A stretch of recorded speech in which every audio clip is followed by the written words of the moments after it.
everyone. Welcome back to the Grounded and Growing podcast. This is either episode 7 or 8, depending on which order I post them in, but probably 7 is what we're going to count on. So, I'm here with Haylie again. If you saw the episode, that was chaotic and everyone was here. Haylie, yes, I was here for that. Here. Just so. very chaotic. I watched it and I was in class watching it and I just cracked up. I know, everyone told me though, I was worried to post it because there wasn't a lot to it, but everyone told me that they were cracking up laughing watching it, so I guess that's good. Mm-hmm. I don't know. Bring laughter to people's lives. Bring laughter to people's lives, yeah. Anyways, so we already asked you the biggest influence on your life question, so if you want to see her answer to that, you can go watch the other one. What is God teaching you right now? Well, that's a good one. Okay, I feel like right now I'm so I've always really struggled with trusting God. That's something that's a really big struggle for me. But during this season right now, I'm currently moving. It's really tough. And do you want to talk a little bit about that? Yeah. So, little background to this story. Yeah. I have lived here for 7 years. 7, 8. Yeah. 7, 8 years. Caitlin and I only met this past year, and we're neighbors. No, 2 years ago. 2 years ago. Yeah. But we've been neighbors for 8 years. Yeah, and we didn't even know. Yeah. So anyways, so Caitlin and I are best friends, and I'm moving. It's really sad. Don't know where I'm going. She's I don't even consider her my best friend because she's my sister. Yeah. Yeah. It's just weird because we just live in each other's houses and we spend the weekends with each other days at a time, we spending walk the night with into each other's houses. Yeah, and we're just her family's my family and my family's her family. So, anyways, it's gonna be sad, but yeah, she's not gonna cry right now. No, I'm not. Not on camera. Anyways, it's really sad. But so in this moment, we don't know where we're moving. We're just traveling this summer and then deciding on the road, which is really scary for me because I get that's rough for my parents and everything, but that stresses me out a lot. I don't know where we're going or what we're doing, and I think I just really am working on practicing giving all that to God, if that makes sense. Which is hard. It's a lot. Yeah. Do you feel has there been something that's helped you to trigger it to give it over to God? Anything. Because obviously I feel it's easy to give it over to God and then take it back. So I'm not saying you've permanently given it over. No, but that's something I'm really working on. It's okay, I'm gonna give this to I've realized especially when I'm super stressed out or anxious or something, I'm okay, take a deep breath and give it to God. This is not your burden. Because I was reading, I forgot what verse it was, but basically the verse is saying that give your burdens to God, and that's a well-known thing is we're supposed to give all our burdens to Jesus, and that's something I'm really working on because no, I can carry this. I don't need help. I'm a very, I want to say independent. I definitely lean on people, but when it comes to my own stuff, I'm I got it. I don't need your help. And so that's something I'm really working on. Just take my burden, give it to someone else. I don't always have to carry it. Give it to God. Yeah. And it's such a relief. Honestly, when I do that, it's such a relief. And then then I kind of take it back a little, and then keeps going back and forth. So that's something I'm working on. Yeah, I've definitely been learning that in my season of life too. Of just it's not give it over to God one time. Although that would be ideal, it's just hard for us to do that. So it's every day, every second, every minute, you're giving it back over to God. The second you notice you're picking it up, you're okay, well, I'm gonna give it back to God, and it's really hard. But yeah, definitely what comes to mind for me when I think about giving it over to God is he tells us not to worry about tomorrow, or even the next, he says I'm gonna provide for you, so don't even worry about tomorrow or the next thing. And so when I have a hard time giving it over to God, it can be hard to be I'm gonna give over the next week, month, year, 5 years of my life. That's overwhelming and that's hard to do.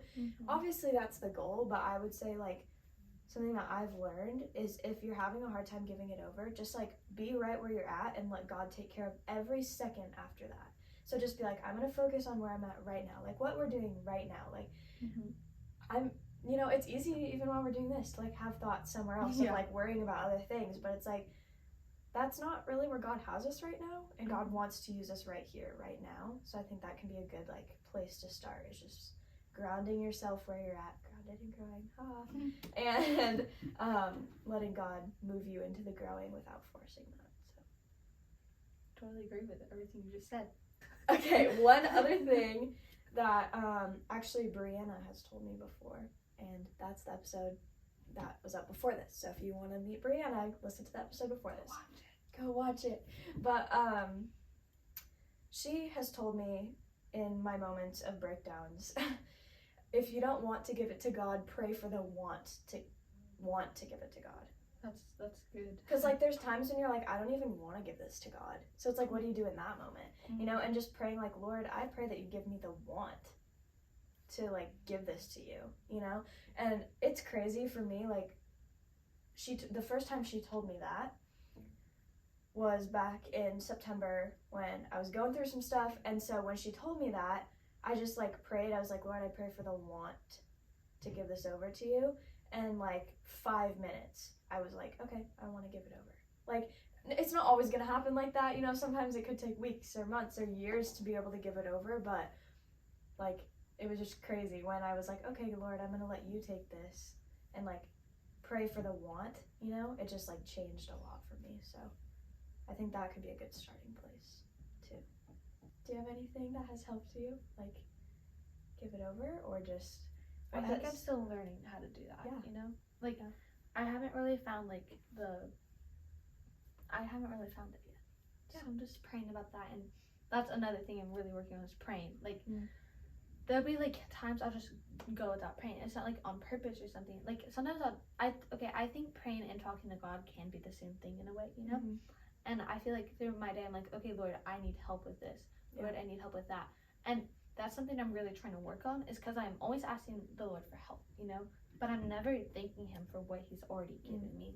Yeah. And that's something I'm really trying to work on, is like, okay, yeah, I need help, but also thank you for putting this person in my life, or thank you for giving me this, or thank you for that, or thank you for this, you know what I'm saying? Because I feel like in our time of need, that's one of the first things we go to is God, like if you're a Christian, of course. But I know for me personally, like, I was really struggling like this time last year, and like I was in a very, very dark place, and I remember like I didn't talk to God at all. I was like this is terrible. Like, why am I here right now? Why am I waking up every morning? Like, there's no purpose to life. And I remember like specifically, I was driving home from Lily's house, and I remember I just was like, I'm tired. Like, I just want to go home and I want to sleep and I don't want to wake up. Like, I just remember like I'm just so tired of life.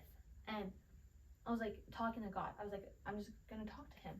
So I started telling him all my feelings and telling him why I was upset and why I was hurting and this and that. And I clearly remember I was like, and that day I had said something to Lily, and it was like summer. I was like, it hasn't rained in so long. Like, I miss the rain, because the rain has always been some kind of comfort for me. I don't know why, but it always has comforted me in some way. So while I was praying, it started pouring, and it wasn't supposed to rain at all that day. And I remember I was talking to God, and it just started pouring. And I pulled over to the side of the road, and I just started crying, because I was like, I haven't told anyone this, by the way, so you're the first person to hear about this. And I was like, dang, like, that's so cool. And like to other people, that might have just seemed like, oh, she started talking and then it rained. Okay, that's like coincidence. No, but like to me, I was literally like, okay, like this, I need to talk to God more. That was like a sign for me, like I'm falling away and I need to come back, you know? Yeah. Anyways, that's just something I'm working on. Yeah, that's good. On the topic of prayer, I think one of the best things I've learned in my prayer life is prayer takes practice. Okay? Because I think like people think, oh, you're either really good at praying or you're not good at praying, which first off isn't true, because there's not one right way to pray.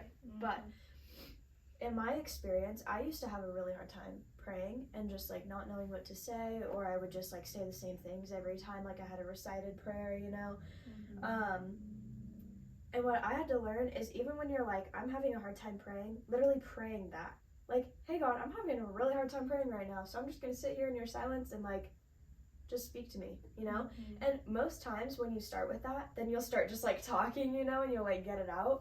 But that's one thing that I've learned a lot with prayer, and like I continue to learn every day, is even when you don't want to pray, praying that, like, hey Lord, I really don't want to pray right now, like, please give me the desire to pray, and like give me the words, and just like listen, and like let me feel your presence right now. And I think that can be a prayer. So kind of what you were saying with like talking to God, that's just what praying is like just talking to God.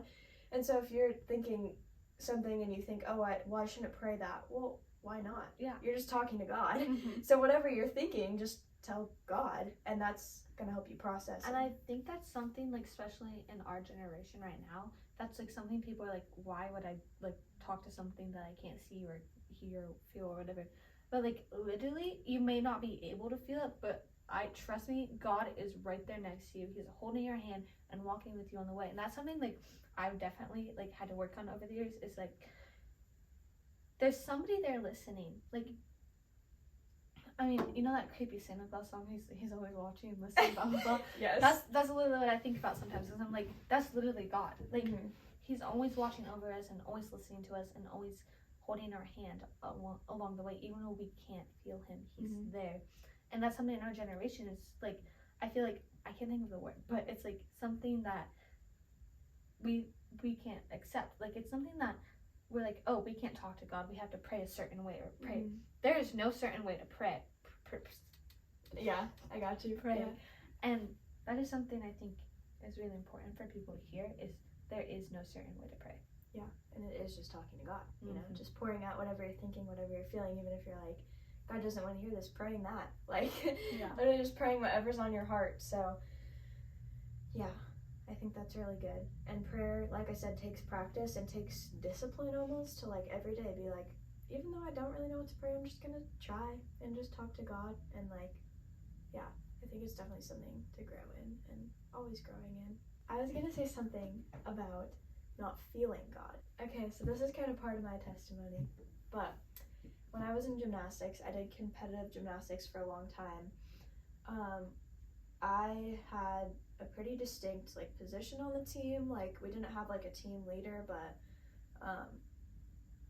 I was one of the older girls in the group that I was in, and like I had pretty quickly become the team leader without intentionally trying to do that.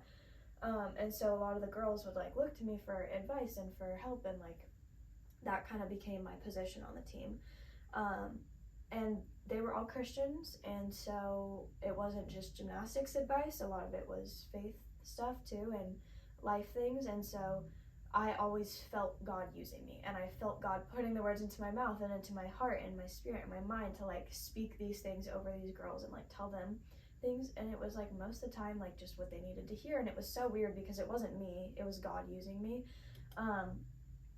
And so that was really like emotional for me. Like, I felt God using me, and it emotionally connected me with all these people. So it was a feeling for me. And then once I retired the sport, I didn't have that anymore, and I didn't have that place where I could directly see God using me. Not that He wasn't, but just like it was harder for me to see. And I had lost like that feeling of God being there, so I had a really hard time for like 2 years of like, I don't feel God, so He's not there. And I think of that song that's like, even when I don't feel it, you're working, even when I don't see it, you're working, you know? Who's that by? I think it's Waymaker. Yeah, Waymaker, yes. But that part is just like always been really impactful for me, because I'm like, even if I don't feel it, like emotionally feel it, He's still working. So yeah, it was really hard for me those like 2 years that I felt like I couldn't feel God. And I think it weirdly taught me a lot about marriage and about loving people, because love is not always a feeling.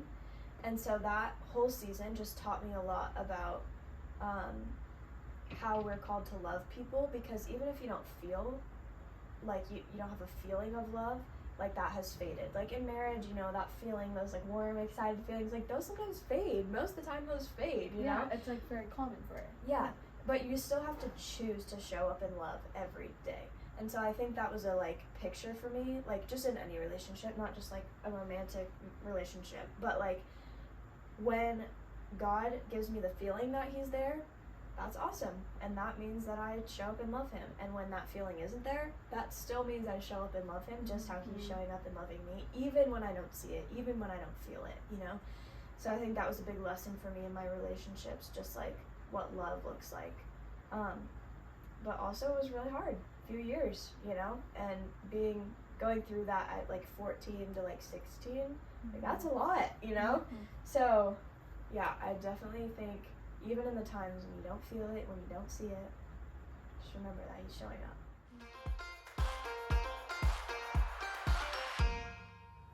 What have you learned about friends over the last few years?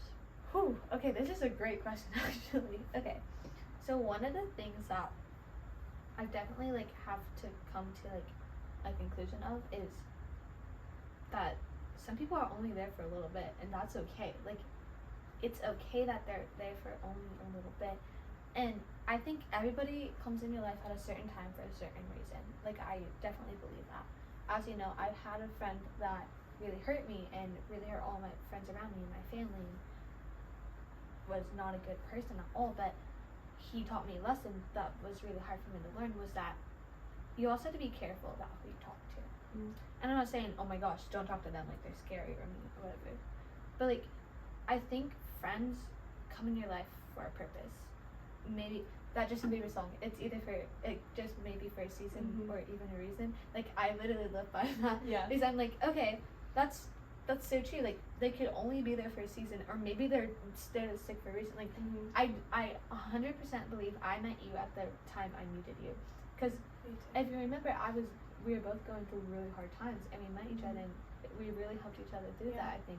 Yeah. And I mean, I don't think today I can imagine my life without you. Like, literally, I don't think I could. I know, I couldn't either. It's just crazy to think that we didn't meet till like 2 years ago. Anyways, but like, friends are so important in your life. I honestly think you need people in your life. Like, yes, family and God and all these people are really great people to talk to, but having a friend by your side is pretty nice. Yeah. Like, having people by your side that truly and deeply love you is incredible. I mean, yeah, that could be a family member. Like, Caleb, he's one of my best friends. Like, we do everything together. Caleb's her brother, by the way, and Megan is her mom. Yeah. This is true. This Yeah. is true. And Lily, like, I met her, I don't know, when I first moved, like a year after I first moved here, and we've gotten along ever since. And we drifted away for a little bit, but we came right back to where we were.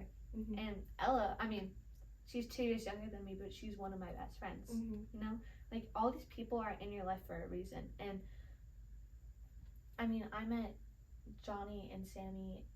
I mean, I knew Sammy, but we just didn't talk. And Johnny moved here, and we met you, and we all became this amazing group of friends that I love so much and needed so dearly, you know? And I think it's so great that we can all openly talk to each other in some sort of way, you know? Yeah. And that's why I think friends are so important. You have to have a good communication in your life. Yeah, a good outlet that's like outside of your family, for sure. Yeah. And I think that it's important to find friends that have the same priorities as you, because I was kind of talking about this in the episode with Brianna, but just like, if your friends don't have the same priorities as you, you're just gonna get frustrated with each other. So like, our friend group, all of our priority is God, and that's like our focus, and so that helps us to have a healthy friend group, because we all have the same priority. We all understand each other on a deeper level than if we didn't all have the same focus in our life. And it reminds me of the verse that we just did Bible study on, Romans 1 something, I forgot what it was, but he basically is talking about that he wants to come to Rome so that he can minister to the Roman church, and he's talking about how he doesn't only want to come to strengthen their faith, but he said that their company will also strengthen his faith. And so I feel like that obviously applies as Christians, like having a group that has the same focus as us, which is God, like helps us all grow our faith. But I think that can apply to a lot of other aspects too, in the sense like, if you're not a Christian and you both love art or something, and you both have that as your priority, like you and your friend, then you both can strengthen each other in that. So I think it applies to things outside of faith as well, but I would just say, like, pick your friends, like you were saying, pick your friends wisely, be careful who you talk to, and I think it's important to make sure you guys are centered on the same goal, or not this, doesn't have to be the same goal, but similar goal or they care about what you care about is important. Because you could be polar opposites, you know? You could have different interests altogether, but as long as you guys have at least one thing, I mean, in a friendship, you have to have something in common. You know, there has to be something that you both love, and like, and even if you don't, like, learn about what that person loves. You know, grow into that relationship if you want to be a friend. Yeah, I think that's just an important thing to do. Yeah, and at least like, if you don't have a lot of the same interests, respecting the other person's interests, that goes a long way. Yeah, because you don't want to be in a friendship where someone's putting down your interests. That's not good. Yeah, you want them to be supportive for sure, and that goes for relationships too. Goes for everything. Yeah, you have a big family. I do. You have seven younger siblings. 7 younger siblings. She's the oldest. What have you learned about family through all of that? I know that's like a big question, but what stands out in your mind? Well, okay, so originally it was just Caleb, my mom, and I, right? And then once my mom met my dad and they got married, they had Gavin, Ava, and then Lincoln. And then once we moved back from Virginia over here, we started doing foster care, and that's something that's really impacted my life, like, completely. And we've had a lot of kids come into our home and leave, but I mean, we adopted Anna, and she has been such a blessing in our family, and me and her never like have gotten along very well. Like, we definitely have disagreements and we definitely fight a lot, but this last few months, I think last year, she moved into my room because she couldn't be with the younger girls anymore. There's just a lot, and for me, I was like, no, like, absolutely not. Like, what in the world? Like, this is not okay. And if you remember, I'd call you and be like, I'm just so upset. Like, why is she in my room? And I think that's something that's really, like, helped me realize that, like, okay, that was a little selfish. Like, she was in a room with 2 other girls. Like, I had my whole room to myself, and I just needed to give that over. You know, that was something that I was like, okay, Lord, take this burden. I don't want it anymore. And then, I mean, ever since then, I feel like, I mean, all sisters argue a little bit, but we're pretty good now. And then, after Anna, we had a few more kids in the home, and a lot of them went back to their parents. And then we started fostering the twins. And that has, like, been very much a roller coaster in our family, because I don't know if you know this, but we had them for a little bit, but unfortunately at the time we were in our lives, we couldn't take care of them very well, so we had to give them to a different family, and then God was like, nope. And they came back to us, which is amazing, and now we're in the process of adopting them. And like, honestly, like, this little boy, he's so special and so sweet, and like, he'll come up and give me hugs and talk to me, and like, to see like how much darkness has been in their lives, and how much they went through as a child, and all the trauma experience, like, me and him kind of relate in a way, you know? And to see how much I could grow from what I went through, it's so amazing to see like how they're gonna grow from that, you know? And being in a family where they're loved and supported is so important. Like, if you don't have a good, one of my brother's speech, Caleb, in our debate thing we do, his speech is on talking with teens.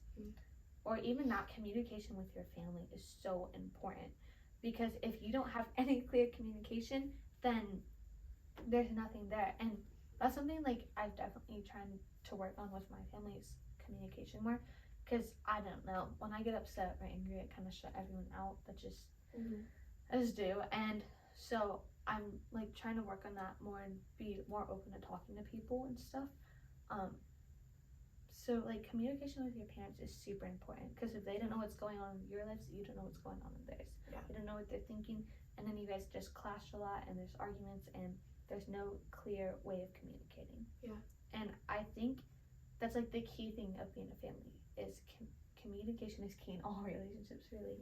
But being part of a big family has taught me so much, especially in like my faith and stuff, because I mean, I walk around and our family has been glared at or looked at weird because we're a big family, which is such a stereotype, okay? Hate it, but it's fine. Like, I've gotten used to people looking at me weird. So yesterday I was walking through the store with my Jesus Loves You shirt on.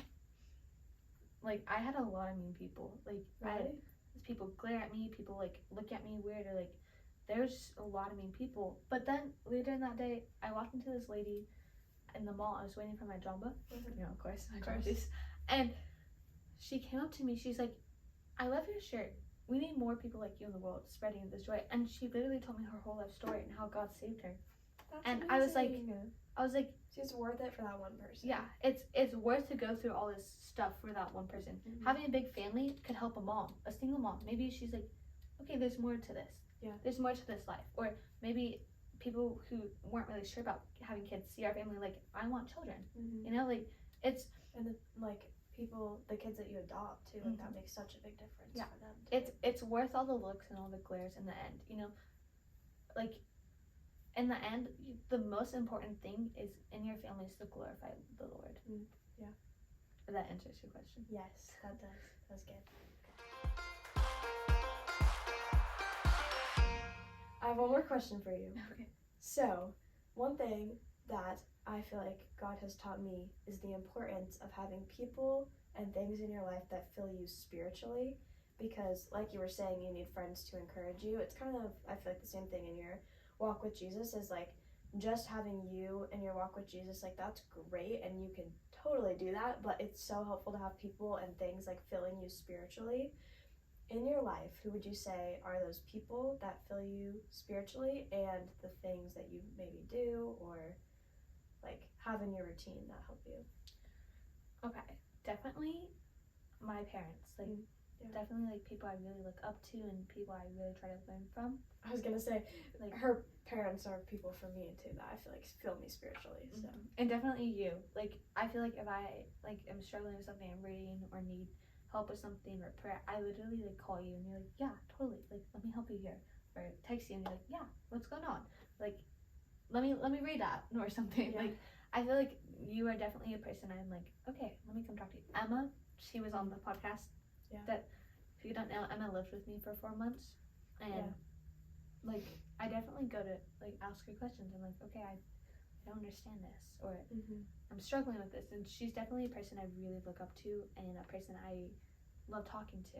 And I would say sometimes Caleb, low-key, because like, or even like our friend group honestly is just such a tight bond. Like I feel like if I'm really I talk to Sammy and Johnny a lot about this, or like if we're together I'll be like, hey guys, can you pray for me about this, or hey, I'm really struggling with this, and I feel like they're like, yeah, totally. And something in my routine that I like am really trying to work on is reading my Bible more, because that's something I'm like, oh, I'll just do it later. Like I'm just gonna be straight up honest here, like I do not read my Bible as much as I should. I don't think anyone does. And so that's something I'm really trying to work on more, and going to youth group and church and going to other youth groups that might not just be mine. Like I love really seeing how everyone, like I went to a youth group with a friend last night, and I really loved it. Like I loved the community there, and I loved the people, and I love how everyone was so chill. Like it was like, yeah, there was some like cliques and stuff, but that's like kind of everywhere, you know. And there was like people are just so opening and to talking there, and I love our church so much. I love the big group and how like there's so many people there, but so many Christ-filled people there, you know. And I think, and you can always find someone you know. Yes. When COVID hit, our church shut down for a little bit, right? It was, I think, like a few months. Like they didn't want to, but we had to because of the rules and stuff. And when before they had services, they had a women's Bible study that opened up first. So me and my mom went, and I remember walking to the door and immediately being filled with like a presence. Like I just felt at home, and that was like that was such an important like feeling for me, because I was like I just walk in there and I'm like, this is where I'm supposed to be, you know. Like it's such a relief of a feeling that's like, and also I've been going to church for like since I moved here. Like that was one of the first churches we went to, and I was like, this is a great place for me to grow. Like and I made so many connections, and I talked to pastors and I talked to youth leaders. I mean, there was times that I really struggled with anxiety like a few years ago, and one of the biggest things was I would sometimes have anxiety attacks at youth group, and I'd go and talk to a leader. I'd be like, I need help. Like and there was one lady who I really, really love, and she would help me every single time. And she went onto this trip to Florida last year, so I'm kind of sidetracking, but she went to Florida, and she came back. She's like, I was praying for you while I was walking on the beach, and I saw this shell, and I wanted to give it to you, and I still have the shell, and every time I'm like super anxious or something, I'm like, okay, I'm on the beach in Florida and I have a cool little shell with me, and it's all gonna be okay. Yeah. Let it go like the waves. Like, that's literally what I think of. And I think you have to have some kind of connection with the church. Like, I know there's the average Christian standard. Okay, go to church on Sunday and you're all good. Yeah, but I you'll know if it's the right church. Oh yeah, and totally. you'll know if you outgrow it too. Yes, 100%. Like, if you outgrow a church, that's totally fine. Like, that's a normal thing that happens a lot. Maybe you found what you needed there. You got what you needed at that time from there. Now it's your time to go somewhere else, and that's a hard decision. A lot of people go through that. Yeah. Anyways, that's just there's my answer. yeah, I definitely agree. Church is important, and I definitely felt that going to our church at first too, just like convicted, like this is where I need to be. Yeah, and quite honestly, recently I felt convicted that maybe that's not where I need to be, and so that's been really hard for me. That's something I'm working through. But yeah, I think having that community is really important to fill you spiritually. Parents are so important if those are people you can turn to.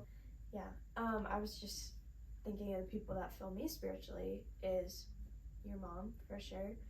I think my dad and Emma and Sammy. I go to him with a lot of questions, and he always gives me good direction, so that's good. I go to Caleb. I feel like some of my teachers are like good spiritual leaders for me.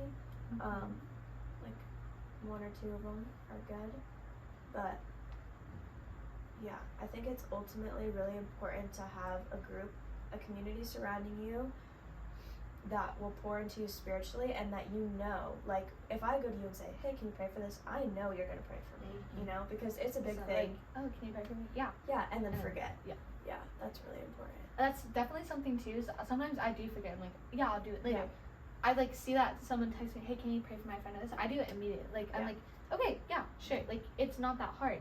It's just talk to God real fast, like, and pray for this person, because prayer has such a, sorry, I'm sidetracking, but prayer is such a powerful impact. Like, when Ava was in the hospital, if you don't know, my little sister Ava went to the hospital last 2 summers ago, and she had hit her head really bad, got a concussion, and then had a brain bleed, and that was something that could have killed her. Like, and I immediately remember, okay, text as many people as you can. I need you to pray for my sister. Like, I called people and I asked them, and my mom called people and asked them, and my youth pastor, he had youth group that night and we couldn't go, and he's like, I need you guys to pray for I need you guys to pray. And having so many people praying, she was healed. She was totally fine. Like, in 2 days, the brain bleeding stopped. It just went away. Like, her head injury was fine. She was completely healed.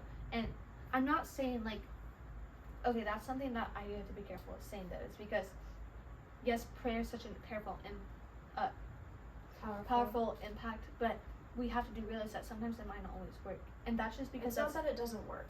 It's just that what you're asking for isn't always God's plan. Yes, it's not God's will. Your prayer is always going to be heard, but it may not be in the way you wanted it to be. Yeah, it might not be answered the way that you're asking. And I think that's just an important thing. It's like, oh, I prayed to God about this and it didn't happen. Yeah. And so I think that's something, like, we as Christians have to really work on our wording with, is that we're like, prayer always works. Yeah. Yes, God always hears it, but it may not have the same outcome that we want. Yeah. Sorry, I sidetracked. No, that's really good. That's good. That's good. Yeah. We didn't have any plan for this. Yeah, we just had we just went for it, and it was good. So. It went good. Yeah. All right. Well, I love you. I love you. Do you want to end us out? Sure. All right, guys. Thank you for watching Grounded and Growing podcast. Lucky broke, man. Grounded and Growing podcast with Caitlin and I. It's really fun. So thanks. See you next time. Bye. Bye. I'm feeling on top of the world, like nothing's ever gonna bring me down. This feeling got me flying high as a bird. I may never touch the ground.